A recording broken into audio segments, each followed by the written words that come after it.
Okay, well, let's take a look at what the storm means for the airlines, which have, as you know, had to cancel thousands of flights so far. We're joined by Helane Becker. She's a senior vice president of equity research at Dahlman Rose. She is also a top-ranked airlines analyst, and she joins us on the phone from Millburn, New Jersey. Helane, thank you so much for joining us on the program.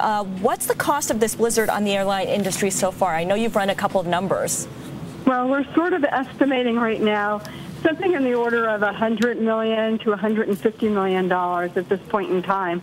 Our thought is the airlines try to proactively, as you know, cancel flights ahead of time, so it makes the recovery a little bit easier. But from what we understand, the New York area airports are closed today, most of today as well.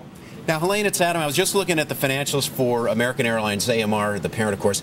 Profit margins like 2.5% for the third quarter. That is slim pickings. I mean, can they really afford to do this, or is this actually going to possibly put them into the red?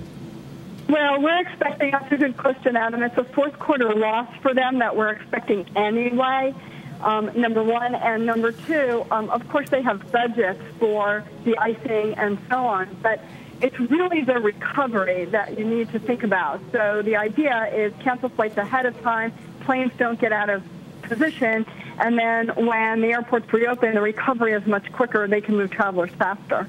Helane, you mentioned recovery. All of 2010 has been a recovery for the airline industry because they've finally bounced back from years and years of losses and have made money.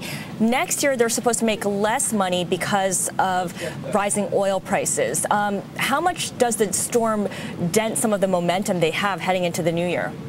Well, that's another good question. If this was a January storm, we'd be a little more concerned, but primarily because people would cancel their plans and not really rebook right away. But now you've got people that are still trying to get home from the holiday. Yesterday is one of the busiest days, obviously, with people having to go back to work today.